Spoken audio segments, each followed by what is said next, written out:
Чест ми е денеска што имам прилика да бидам во куќата на еден од моите драги и почитувани пријатели, мои, како да ве наречам, луѓе кои што ми помогнаа многу во животот да го осознаам баш периодот на развојот на Делчево, на Царево село, на Пијанецот, а тоа е нашиот почитуван Маневски, еден од доаените на развојот на новинарството во Делчево, но во исто време и човек кој што пишува за Пијанецот и за Делчево по некогашно Царево село.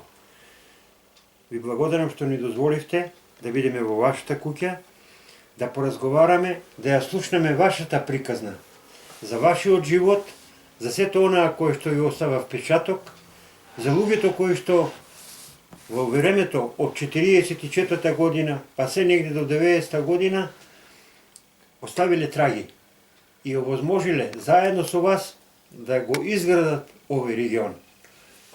Од почеток би сакал, почитуван Маневски, да си ја кажете приказната, каде сте родени, во која фамилија, мајка, татко и колку имате браќа, сестри, за да понатаму продолжиме со приказната. Благодарам, добродојдовте во мојот скромен дом, почестен сум со вашето присуство. Јас сум роден 1944 година на 15 декември во село Тработивиште. Од македонци, православни по вероисповед родители, Петар Маневски, познат како Перо Берберино, и Стојанка.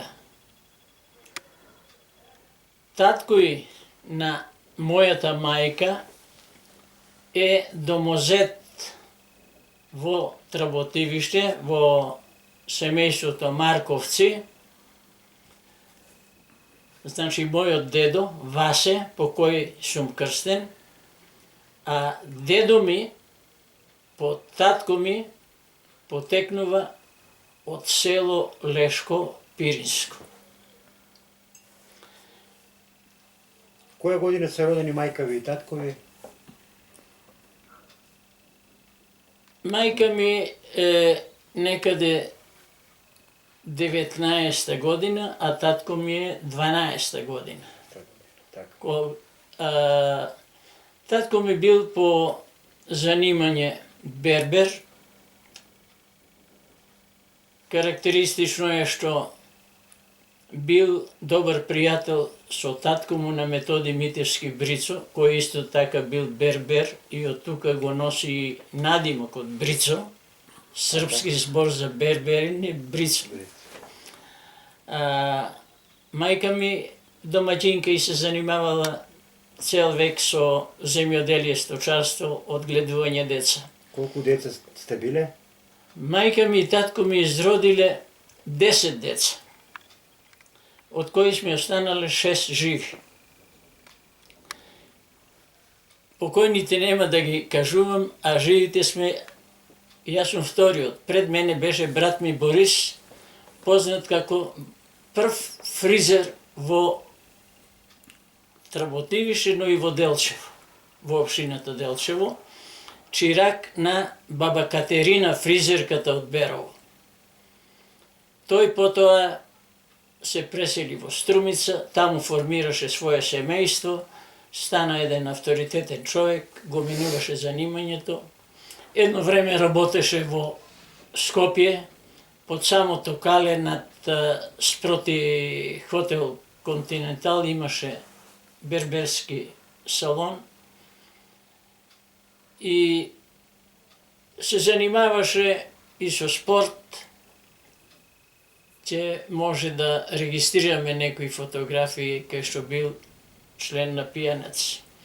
Јас сум второто дете, по мене е сестра ми Цвета, која сега живее во Минхен. Следува брат ми Наум, живее во Делчево, работеше во Гранит. Па Па сестра ми Мирјана, медицинска сестра, работеше во Демиркапија, во Разловци, во Велес, во Чашка и на крајот во Минхен, сега е таму пензионерка. И мојата најмала сестра Павлинка, текстилен инженер, работеше во Гобленка, потоа се мажи во Каменица, раководеше со погонот на Гобленка во Каменица, сега и таа е пензионерка. Еве така накратко за моето семејно стебло. Благодан, сега малку за вашето детство и за вашето школување. Моето детство помина во Тработивиште. Јас за тие години имам убави спомени, иако повеќе бевме голи, боси, гладни, но животот во она време бараше да се бориме, да обстанеме. Така го и сваќав од мал, сум пасел крави, сум помагал во семејството со нижење тутун, со копање, со жнење, со прибирање на реколтите. Сеќавате ли на првите учители кога сте тргнале на школа? Во прво одделение мојот учител беше Трајче Веселински. Човек кој го имам запомнето по својата добрина, по настојувањето секому да помогне и секому да упати совет и добар збор. Негова сопруга беше Јулија Веселинска, покасно ми предаваше македонски јазик. Таа беше потекло од Прилеп и што е карактеристично за неа, била учителка во времето кога југословенско-бугарските односи биле добри и биле признавани македонците, кога во Пиринска Македонија е дозволена културната автономија, таа била учителка во селото Симитли. Потоа, мои учители беа учител Ацо Попов, дедо на сегашниот председател на Советот на општина Делчево, Гоце Попов. Така. Во предметна настава од пето одделение на таму имам повеќе учители. Класен кој бил? Ќе спомнам. Класен раководител ми беше учителот Јордан Иванов, Така. брат на Иван Иванов, познатиот активист, општественик и директор на Гранит долгогодишен. На мене ми предаваше француски јазик Љупчо Поповски и Благојка Срмски. Македонски јазик ми предаваше Живко Димитровски, српско-хрватски Стојан Димитровски. Кога сум кај него, ќе искористам можноста да кажам дека тој е првиот македонски учител во Царавоселска околија, односно човекот кој е заслужен за отворањето на првото 4-годишно народно училиште во село Тработивиште, а прво во Царавоселска општина, односно Царавоселска околија. Прво отворено во декември училиштето во Тработивиште, а малку покасно во Делчево. И тој податок не прави нас Тработивиштани особено горди. Мои учители беа и некои врвни, да речам, професионалци, како што беше Љубомир Катнич, кој прв ја има донесено пинг-понгарската топка во пијаница во Тработивиште, а првата табла за пинг-понг ја има изработено мајсторот Јангел. Ќе најдеме фотографија тука да го покажеме кој е. Таа не беше како сега што имаме модерни, туку изработена од дашки, а пред да биде таа направена, Љубо Катниш ги учеше своите колеги учители во оноа време да играа пинг-понг, наредувајќи неколку од школските клупи една до друга, па ќе ставеа на средината една Даска?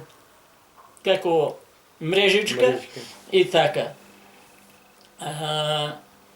Мои учители беа од Русиново Љупчо Поповски, така наречен Пуреата, неговата сопруга Милкица. Вие ми рековте дека во тој временски период поголемиот број на учители били од Малешевијата.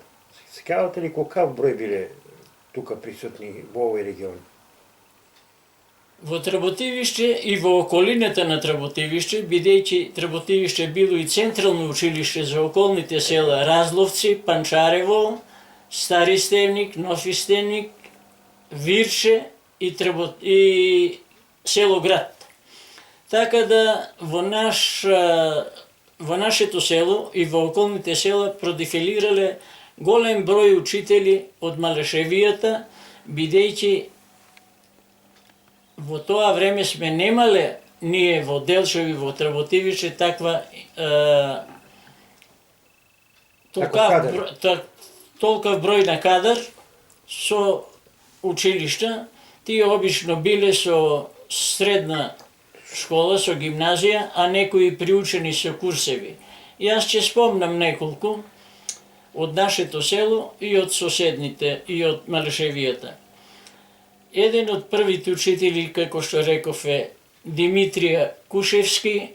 Од 1922 година училиштето било отворено во така наречената Дандарската кашта, која за жал е урната не постои, а потоа со негова заложба е изградено училиштето на местото каде што била старата црква, а сега се наоѓа пак на истото место новата црква.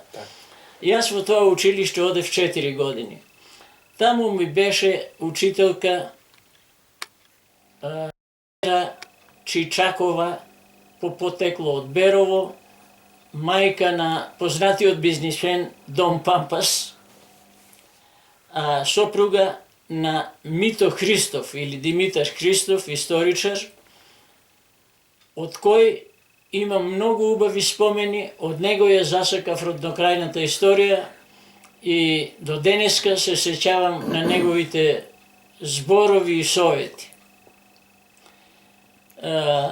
Имав наставник по биологија и хемија, кој не беше стручен, туку како земјоделски техничар или агроном и се викаше Александар Гарвански, Санде, од Берово. Потоа беше службеник во службите за внатрешни работи во Штип. Исто така ми беше од село Смојмирово учител Левтер Тагарски. Знам дека покасно се пресели во Струмичките села и беше директор на основното училиште во село Василево. Учителката Аница, која стана сопруга на првиот шумарски инженер од Тработивиште Миле Кушевски, ми предаваше музика. Пеење се викаше предметот тогаш. Ќе го спомнам и Благој Касымски, и тој ми предаваше француски и математика. По завршувањето на основното образование, каде продолжувате понатаму? Кога завршив 8 одделение, одлучувачки фактор да се запишам во Струмица беше ученичката екскурзија која нашите учители тогаш ни организираа. Градот ми остави посебен впечаток, а го посетивме тогаш и средното земјоделско училиште, кое се викаше Земјоделски техникум. А бидејќи математиката не ми беше добра страна, не ми идеше баш добро, рекоа дека таму математика се учи само во прва и втора година и затоа се одлучив да се запишам таму. училиштето траеше 4 години. Одевме на настава од понеделник до петок, а во саботите одевме на практична настава. Не учеа да кроиме, да ги прскаме овошките, да одевме на производна работа, да береме памук, бубач по струмички. Одевме да посетуваме земјоделските задруги, комбинати. Не учеа да возиме трактор, да ракуваме со земјоделски машини, но во тоа време јас пројавив и активност во литературната дружина во Средното земјоделско училиште, па и во драмската секција. Се сеќавам на моите драги професорки по македонски јазик, Вера Витанова и Ако не може да се сетите, нема проблеми. и доктор Коста Пеев, Да. кој покасно беше професор на филолошкиот факултет. Извесно време ми предаваше и професорката Елка, која ме препорачи на нејзиниот колега Ѓорѓи Митев и ме ангажира за надворешен соработник на тогашното локално радио Струмица. Така да, уште во Средното земјоделско училиште пројавував амбиции. Тоа која година е? Тоа е некаде од 59-60 и 62-3 бев веќе завршен Понатаму матурант. Како земјоделски техничар работев само една година. Во село Блатец, во земјоделската задруга Момин Преслав, по молба на еден мој добар пријател, кој добил стипендија да се школува на Виша земјоделска школа во Нови Сад, а бидејќи бил стипендист од задругата, не му дозволувале. Тој ме замоли мене да дадам согласност дека јас ќе работам на негово место. И така моето прво вработување беше во Блатец, работев само една година и бев одговорен на така наречениот женски или шупли батаљон го вика, бидејќи се состоеше од 86 девојки и 15 мажени жени. Имам преубави спомени од Блатец, запознав прекрасни луѓе, го запознав животот. Имав желба да го продолжам образованието и затоа се запишав на Педагошката академија во Штип. Тогаш се полагаа приемни испити, бидејќи моето Средно земјоделско училиште не беше соодветно, Така. а јас ја одбрав групата македонски и српско-хрватски јазик. Испитот го положив успешно и таму студирав 2 години. Во тие 2 години немам паднато на ниеден испит, освен на испитот по српско-хрватски јазик кај професорот Панче од Кочани. Не за тоа што не го знаев материјалот, туку заради тоа што на еден час не присуствував, му побегнав од вежби со цел да одам во киното Штипско да гледам некој популарен филм со тогаш популарните глумци Кирк Даглас и Гари Купер. Се сеќавам уште, филмот се викаше Пресметка кај ока корал. Така. Скокам од тема на тема, може би вие ќе Не, не, исповрзите горец си е малку, се. ако треба нешто да Не, не. исврлите, Не, исврлите не, се си е спокојно. во ред. По завршувањето на академијата, кака е вие патот? Кога ја завршив Педагошката академија, беше распишан конкурс за наставник по македонски и српско-хрватски јазик во село Разловци, а училиштето беше подрачно под Централното училиште во Тработевиште. Така. И јас се јавив на конкурсот, заборавив да кажам, значи, поради тоа што не можев да дипломирам веднаш, заради тој испитот, Панче Кировски, професорот, ми рече: колега, ќе се јавите во наредната сесија. Не ме ни прашаше, не ви постави прашање, ме казни заради тоа што бев одсутен од неговите вежби, а бев најредовен. И заради тоа не можев да дипломирам, и како не дипломиран апсолвент се пријавив на испитот на конкурсот во Разловци. Но дори таеше тоа, во меѓувреме септемвриска сесија имаше тогаш, јас го положив испитот. Така. И се случи тоа да мојот учител по српско-хрватски јазик, Стојан Димитров, што го спомнавме, таа година замине во пензија. Така. Се испразни неговото работно место тука, беше распишан конкурс и јас го повлеков моето барање од конкурсот како апсолвент во Разловци и како веќе дипломиран наставник се пријавив во Тработивиште. Но ќе спомнам една епизода, тогаш имаше работничко самоуправување. Така. Во нашето училиште беа одлучили да примат еден колега со незавршено образование, со средна учителска, а мене отишом помлад да ме пратат во Разловци.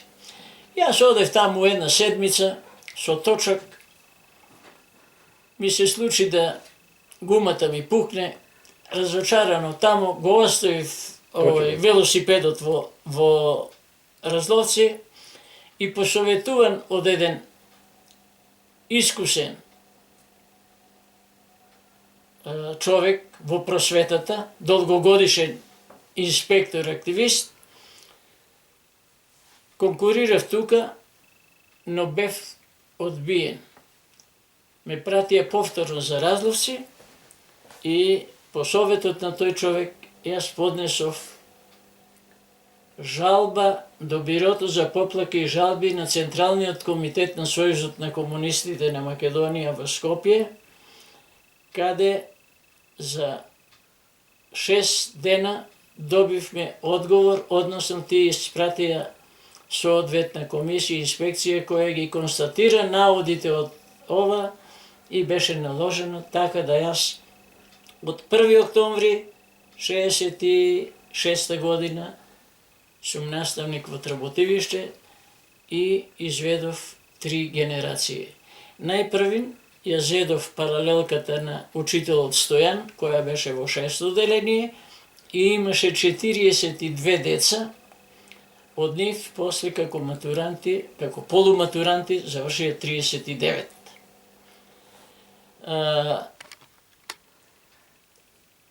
Имавме доста активности, имав среќа да работам со искусни колеги, како што беше Узунски Димитар, со кој сме и роднини, како што беше мојот поранешен класен раководител Јордан Иванов, како што беше наставникот по ликовно воспитание Александар Поповски, Ацо,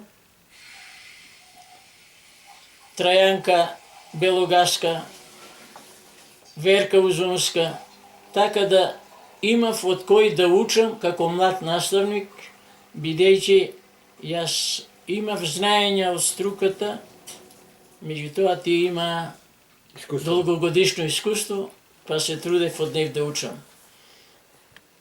Ќе ви кажам дека во тоа време големо внимание во училиштето се обрнуваше и на слободните активности, па така јас раководев со литературната, рецитаторската и драмската секција. Мои ученици почнаа да пишуваат песни и благодарение на мојот драг пријател кој беше уредник во Наш свет и директор на редакција Детска радост Видое Подгорец, од Колешино и Киро Донев од Муртино. Се познававме од моите средношколски денови. Мои ученици објавуваа доста во наш свет, во Развигор и во просвета во она време. Можам да спомнам некои од нив како Славица Стамболиска, Маре Цинцовска, мајка на поранешниот председател на Советот на општина Маневски, на Перо Маневски од Звегор, синот. Така. Со драмската секција настапувавме не само во Тработивише на секој државен национален празник, туку и во Делчево сме имале представи, сме имале во Разловци, сме имале во Владимирово, во Вирче. Тогаш постоеше еден ентусијазам. Се надпреварувавме да се да покажеме што можеме. Во сегашно време, за жал, кога има помалку ученици во целото училище од 5 до 9 одделение, помалку отколку што јас имав во моето одделение. Колку имаше вкупно во тогашно време ученици во Тработивише? Па имаше над 300, над 300 ученици, одделенијата беа поделени на паралелки. Да кажам дека во почетокот овде учеа и учениците од Панчарево, од град и од Разловци. После беа таму отворени осмолетките. Најголем прилив на ученици имавме од село Вирче. Јас во згодна прилика ќе ви покажам, носам некои документи тука, записници, ревизиона книга, кога бил во нашето училиште инспектор или советник Фиданчо Апостолов, познат како Кантура, чија ќерка лекарка беше во Тработивиште долги години, сопругата за жал покојна на познатиот магнат во аптекарството и фармацијата Блаже Сегин. Така. Кога почнувате да се бавите професионално со новинарството и со начинот на информација од ваша страна кон нашите новинарски екипи во Македонија за овој регион? Ќе ви кажам дека моите први објавени трудови се уште за време кога сум ученик во основното училиште, некои кратки дописи во тогашниот весник Народна задруга и Народна просвета. Потоа Народна задруга прерасна во весник Трибина, а Народна просвета само просвета. Сум објавувал и како наставник во просветен работник, но како средношколец бев дописник од Струмица на весникот Студентски збор и чиј ревизор бев, односно го продавав меѓу учениците и во Млад борец, а бев ангажиран, како што спомнав, и за соработник на Радио Струмица. Така да Уште од тој временски период. Уште како млад, да речам уште младинец, средношколец и потоа со тоа продолжив и како наставник од овде, соработував со просветен работник, со трудбеник, бев редовен дописник на Вечер од општината, тогаш и Каменица беше во составот на Делчево, така да го застапував регионот од Саса до Панчарево. Покасно, по наговор на некои активисти од нашето село, како што беше Бранко Димитровски, во тоа време началник во образованието, Душан Манчев, секретар во самоуправната интересна заедница, Мирко Шејтано, председател на општината, ме убедија да го напуштам од овде работното место и ми понудија да формираме Центар за информирање и издавачка дејност во Делчево, односно да стана прво главен и одговорен уредник на Радио Делчево. Тоа беше сместено во тогашниот дом на културата, што се наоѓаше под сегашната пошта, на местото каде што е стамбената зграда сега. Дом на паднатите борци. Беше и дом на паднатите борци, беше и училиште некогаш. И библиотека. Радио Делчево беше сместено на Така. спратот од источната страна. Тогаш беше директор во Домот на културата Томе Ѓорѓиевски, татко му на На Љупчо покаснешниот премиер наш Љупчо Ѓорѓиевски, а јас бев директор и главен уредник на Центарот за информирање и издавачка дејност. Карактеристично е тоа што со формирањето на Центарот пројавивме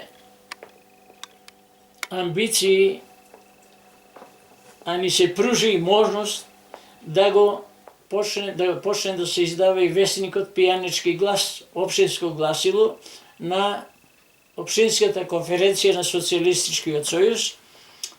Пред тоа беа издадени 2 броја од страна кај што уредник фигурираше нашиот колега Драган Арсовски, а во подготовката на весникот иницијатор за издавање на весник Пијанички глас беше познатиот новинар и уредник во Нова Македонија Ѓорѓи Механџиски од село Звегор.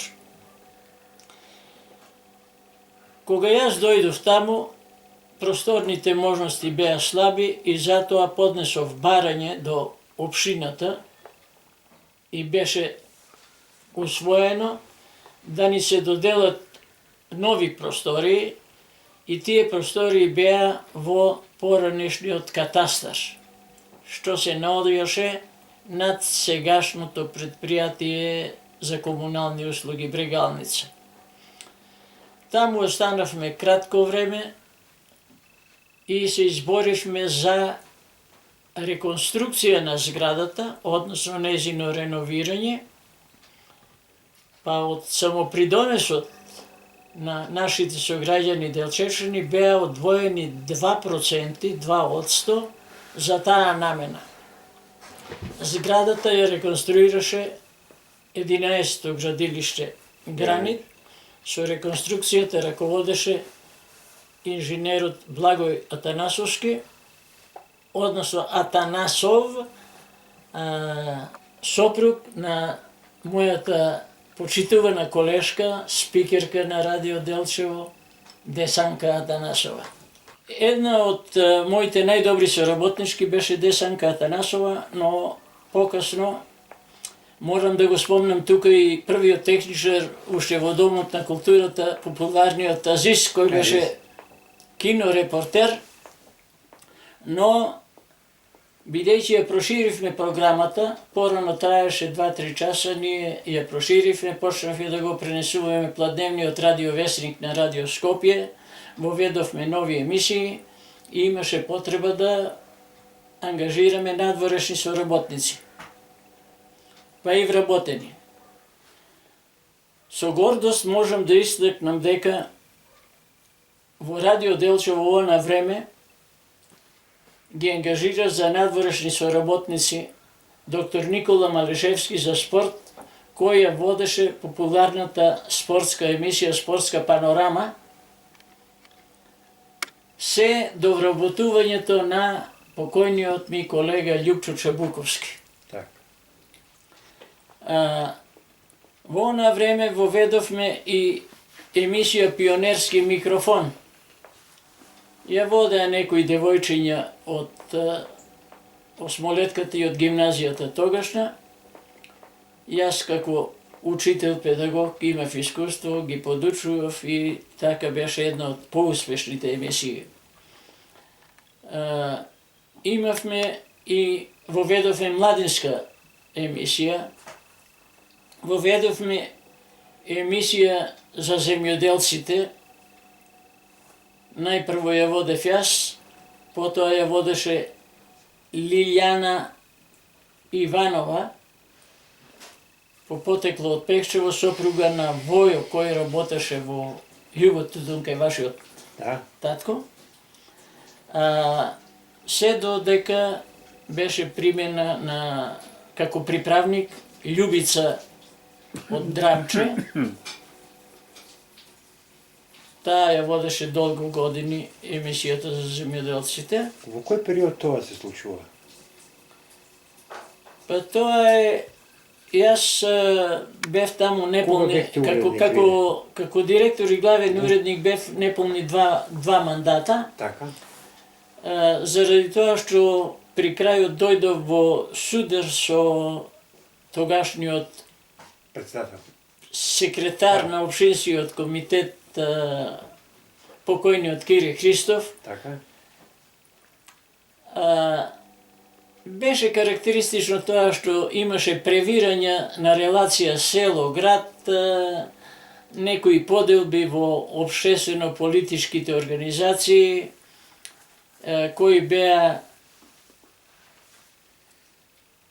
така да речеме, невкусни, поделби на градски, на селски, на славевисти, на мирковисти, какви, а сите бевме исти, сите имавме иста цел, Делчево да напредува, и за волја на вистината во тој период Делчево напредуваше во повеќе области, како во стопанството, во аграрот, во земјоделието, индустријата, текстилната особено, тутунопроизводството беше во подем и рекордно ниво се постигаше тогаш, па и во просветата и во културата, вклучувајќи го информирањето, се разбира.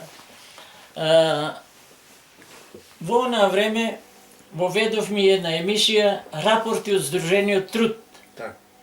Неа ја водеше колешката Десанка Атанасова и тоа можам да речам мощно и успешно.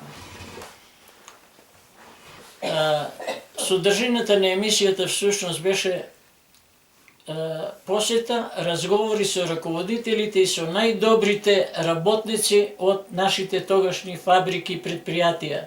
Фротирка, Партизанка, Југотутун, Зик Сандански, Кожара, Методи Митевски Брицо, Гобленка, имаше и други. Сигурно и родник од Саса имало некој. За жал во почетокот Делчево не се слушаше, Радио Делчево не се слушаше во Каменица и они не пројавуваа голем интерес, но ги застапувавме и нив во нашите емисии.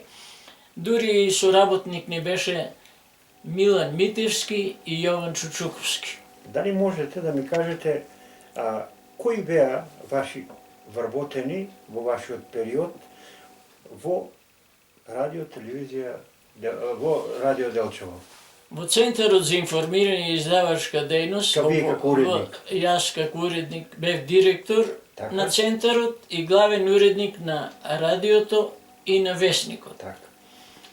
Вработени во почетокот, како што спомнав, беа Десанка Атанасова, потоа од културниот дом од библиотеката ја презедовме Лилјана Иванова, потоа како техничари, бидејќи Азис беше кино оператер, го зедовме прво Владо Тодоровски, за жал сега покоен.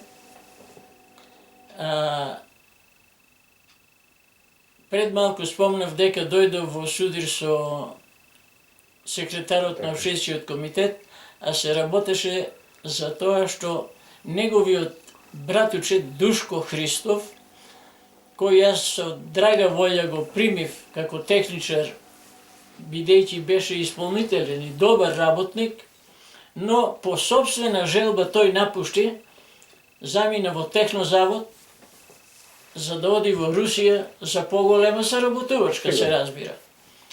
Кога тој замина, ние распишавме конкурс и го примивме за техничар на негово место Слободан Видимлиски.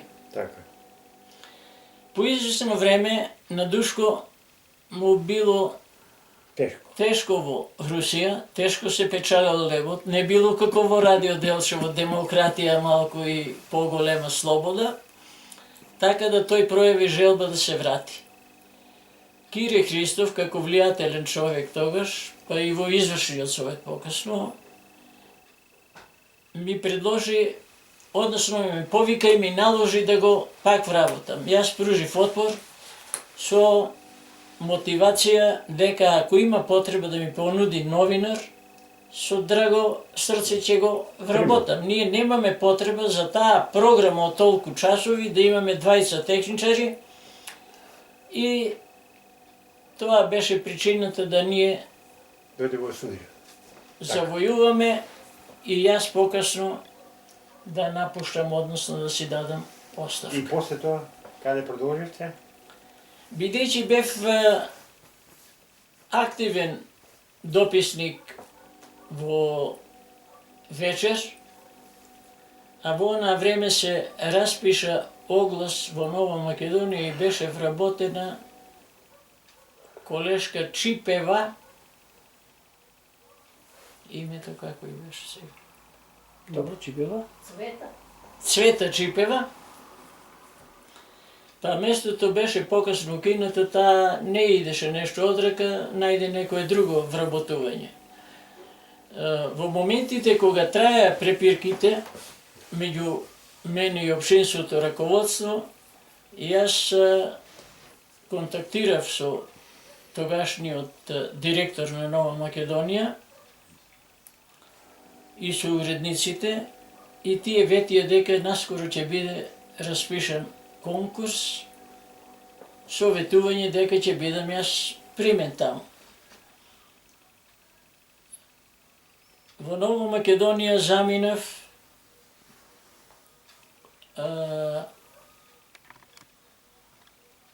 Цветанко, која година бе? У Нова Македонија. Во Нова Македонија. Не, после смртта на другарот Тито беше. Наредната година. Значи 80 другарот Тито почина 80. 80, јас 81 да. За во Нова Македонија. Во Нова Македонија. Во Нова Македонија работев до крајот на нејзиното постоење. Голем број вести, информации, репортажи од сите родови, жанрови, журналистички видови сум објавил. Едно време се прошири мојата надлежност и на општините Пехчево и Берово, бидејќи мојата колешка Љубинка Клинчарска замина во Пензија. инвалидска пензија, имаше некои тегоби со очите. И за тој период ме врзуваат многу убави спомени, доживувања. Нема село, нема предпријатие, фабрика во која јас не сум влегол и не сум напишал било вест, било информација, било некој извештај од настан. Заборавив претходно да кажам дека култната манифестација Гоцеви денови за прв пат програмата нејзина беше пренесувана преку Радио Делчево со на еден импровизиран начин.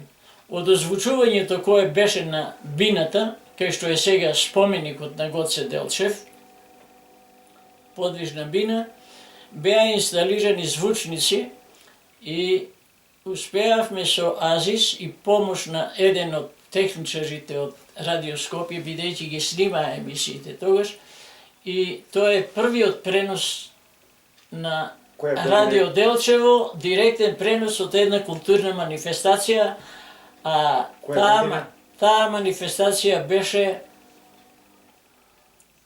знам дека тогаш гостува, се одржуваше поетски збор на кој гостува и поетот Анте Поповски и Гане Тодоровски. Патем ќе спомнам вака дека тоа ми беше инспирација да покасно, кога се градеше споменикот на паднатите борци Така? во Делчево, помеѓу Стоковната куќа и сегашната фонтана, јас дадов предлог на Општинската конференција на Социјалистичкиот сојуз да стојат врежани, односно нивните стихови. Стиховите на Анте Поповски и Ѓане Тодоревски, кои беа драги гости на манифестацијата Гоце Виденови. Не смрт без слобода, не без Македонија и сонцелюбиви, зар без вас ќе бевме ова што сме. Сакам малкучка да ве вратам назад. Сепак уште две да засегнеме теми кои бих сакал на кратки црти да ги кажете. Прво, вие сте формирали своја фамилија. Која година се случи тоа и со кого сте се мажеле, женеле поточно и кога е вашата фамилија? Јас во брак стапив мошне млад за сегашните поими, некаде по отслужувањето на воениот рок.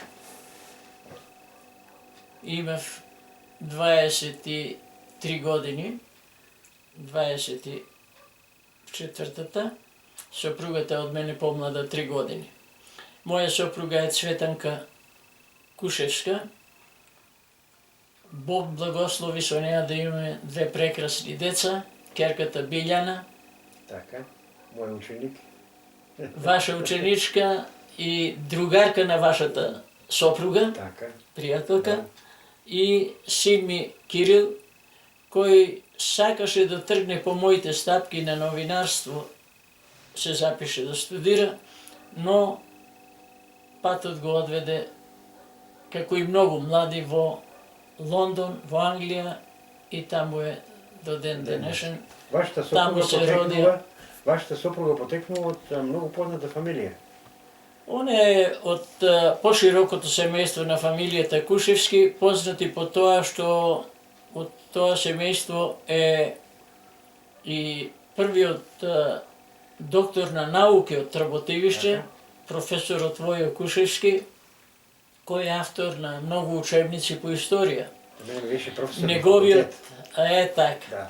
Неговиот брат општественик, кој беше сојузен пратеник во Македонското собрание, министер кој е за култура и физичка култура, кој е мощно заслужен и за изградбата на некои спортски објекти во нашата општина, но и во нашето село Трботевиште тогаш беше направено игралишето со железни стативи, со една убава сооблекувална, а даде придонес и за развојот на културата. Семејството Кушевски е познато по тоа што брати на мојата сопруга Цветанка е ваш колега, првиот дипломиран учител, стручен учител по физкултура, со завршена физкултурна школа, кој потоа повлече нога, да речам така, за Трботевиштани да има плејада завршени физкултурци, како што е Ѓорѓи Даневски, Киро Марковски, Таушански, Андреј, Трајче Стефановски, Блаже Станковски, Симу на Андреј, сегашен физкултурист, така да плејада се тие ваши колеги. Баш ми е драго и сакам, сепак, ние многу време и одамна соработуваме на некој начин, кратки црти, да ни ја кажете приказната за Методи Митевски Брицо. Да.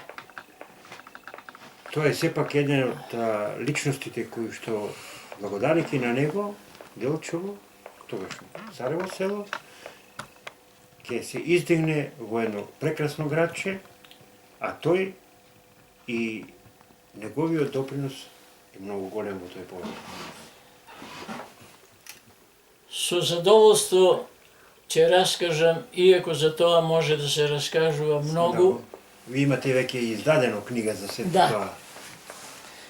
Јас Методија Митевски Брицо имав среќа да го познавам и лично. Но тој беше пријател со мојот татко. Веќе спомна во почетокот дека татко ми бил бербер, Така. колега на татко му на Брицо, и од тогаш датира пријателството меѓу нашите две семејства. Покасно татко ми поради некакви нарушување на тогашниот ред, да речам, и поредок, доаѓа во ситуација, во суди со законот и бива затворен. Кога Брицо е председател на Малишевската околија со седиште во Берово. Прво во Пекчево, после во Берово. 52-53 година. Да. Отпорот на татко му бил се за тоа што не сакал да влезе во СРЗ. Не сакал да членува во задружата, бидејќи е приватен. Берберин си има дуќани, одбивал. Но се врзува за него и тоа дека соработувал со Ѓорѓи Кушевски, со доктор Тренчев, со луѓе кои тогаш имале некакви малку поинакви сваќања за автономијата, слободата на Македонија, односно биле приврзаници на некаква ВМРО-вска група или не знам, илегална организација која имала за цел обединување на Македонија. Ќе се вратам на почетокот. Значи, семејството на Брицо го чувствуваме за блиски. Брицо го знам во времето кога доаѓаше како активист во Тработивиште околу општествени активности, прослави на 1 мај, особено се ангажираше во просветата, доаѓаше кај учителот Стојан Димитровски и обично он ги водеше, ги донесуваше со неговите познати пријатели од Малешевијата, учителите во Делчево и во Тработивиште. Спомна вече за Трајче Веселински, дека по негова заслуга, и Живко Димитриевски, но и многу други. Брицо... Кои функции ги имал Брицо? Методи Митевски Брицо завршува средно училиште, учи средно училиште, основно училиште Орве, средно училиште во Штип и е бил стипендист на кралството, на србите, хрватите и но рано, уште како средношколец, во оние години на окупацијата, завршни години, таму другарува со напредни луѓе како што е Ацо Шопов, народниот херој Љупчо Стоименски и други. И по задача на Вера Ацева е испратен 8-то одделение, односно завршниот клас, да го учи во Горна Џумаја, денешен Благоевград, каде што имал и партиска задача да стапи во контакт со напредните сили во Благоевградскиот крај. Значи, Брицо го завршува средното образование во Благоевград денешен и веднаш се активира во народно-ослободителната борба, која е веќе се завршните операции, но е многу важен неговиот придонес во повоената изградба на Царево село. Патем речено, тој и негови пријатели соборци го даваат и предлогот за преименување на Царево село во Делчево. Слушајќи тој во Горна Џумаја, бидејќи биле свежи спомените за погибијата на Јане Сандански, за неговите подвизи во Пирин планина, се зарекол ако имам син, ќе се вика Јане. И затоа неговиот син се вика Јане. Тој бил просто заљубеник во револуционерниот лик и дело на Јане Сандански. Па може би од таму поривот да биде негов следбеник за...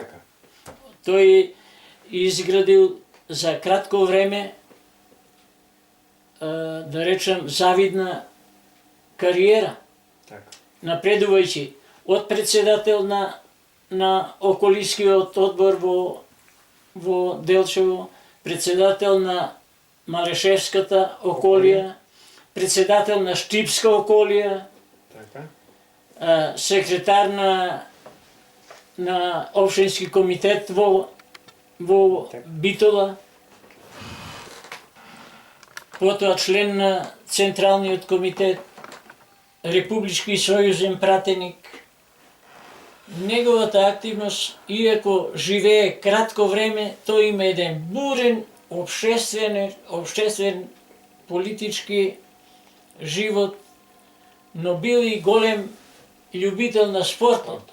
Умеел да ги обедини делчевчани да заедно некој викенд доаѓајќи пеш се качат на голак и таму да пешачат, да играат, да се занимаваат. Доприносот на Методи Митевски Вам ви е познато дека во времето на постоењето на радио-телевизија Делчево, јас снимив една серија во 7 продолженија. За жал морам да констатирам дека моите наследници, не водејќи сметка за архивски материјал, сето тоа е сега растурено, развеано. Јас имам од основните снимки нешто содржано, во друга прилика ќе ви презентирам, од старата технологија. Ќе кажам тоа дека одржував тесни врски со неговиот брат во Скопје, кој ми даде податоци и јас правев изложба на слики и документи од животот и делото на Методи Митевски Брицо. Кај мене се наоѓаше неговата возачка дозвола, меѓу првите возачи бил. Индексот, воената буквица, некои изводи од матична книга, така да до ден денеска одржувам редовни и чести блиски контакти со неговата ќерка во Брисел. Ја имам лично посетена. По нејзина покана, знам дека бевте и вие, јас престојував кај неа со мојот син, бевме убаво пречекани, достоинствено. Дури за тој настан имам напишано една песна која покасно ќе ви ја презентирам, а можете да ја поместите во вашата емисија, документарка што ја правите. За Брицо ќе завршам со тоа што има неразрешена енигма во неговата погибија. Официјалната верзија е дека тој загина спасувајќи ја својата најмала ќерка Милчето од да не се удави. А е познато од кажување на Деспот, на Тачев, Новица, на други од таа генерација, дека Брицо бил добар спортист и пливач, дека по негова заслуга е направен и првиот базен некаде бил кај Партизанка стара или кај касарната таму. Дека ги учил младинците да пливаат. Разговарајќи со началникот на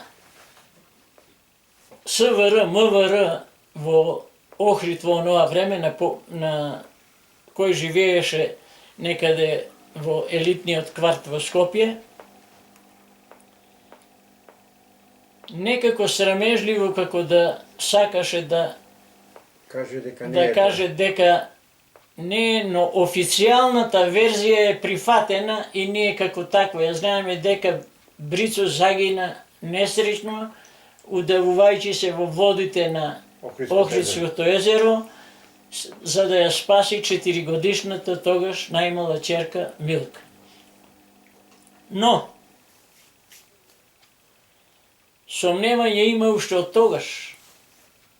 До денеска не се истражени, расчистени, документирани.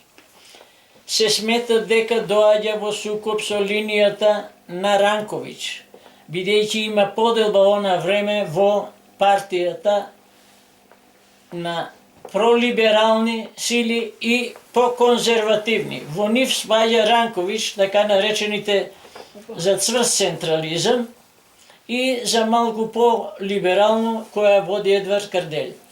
Методи Митевски Брицо, како сојузен пратеник и како висок функционер во Македонија, во политичкото, партиско и државно раководство, се определува за полибералната линија. Така. Со тоа го навлекува гневот на Ранковиќ. И затоа се смета дека Брицо, покажувањата на мајка му на Благојчо Попето, него го вика Брицо не се удави, него го удави, повлече го жаба човек. Толку. Истото нешто ми го има речено и активистката во оноа време, познатата медицинска сестра Зера Пепишкова, мислам беше презимето. Слични сомненија изнесува и некои други раководители, но бидејќи ја немам официјалната верзија, јас тоа во серијата што ја правев за Брицо, него туку ја пласирав официјалната верзија со мали сомневања за неговата трагедија. На крајот би сакал, после се тоа што ни го искажавте, на голема благодарност, да упатите некој апел кон овие млади генерации кои што идат. Што би им препорачале? Како вие сега кога ни го раскажавте животот и вашата приказна, како бил вашиот живот и дали тие млади генерации треба нешто да направат за да животот иде онека како што вие им сте го препорачувале? Мојата порака до младите би била да учат, да се образуваат, да го осознаваат животот не само од денешната настава, која за жал е на многу ниско ниво, не само од социјалните мрежи и од ова, туку да читаат литература, да го проучуваат историското, богатото историско минато на својот народ, народниот крај и вредно да работат, да вложуваат труд, да не чекаат некој друг нешто да им подари, туку најдобро е тоа што сами ќе го создадат со својот труд, со своите знаења. Би сакал да порачам да си ја љубат татковината, да го негуваат македонскиот јазик, творештво и да не наседнуваат на пропагандите кои за жал во овие наши времиња се огромни како пералници на мозокот.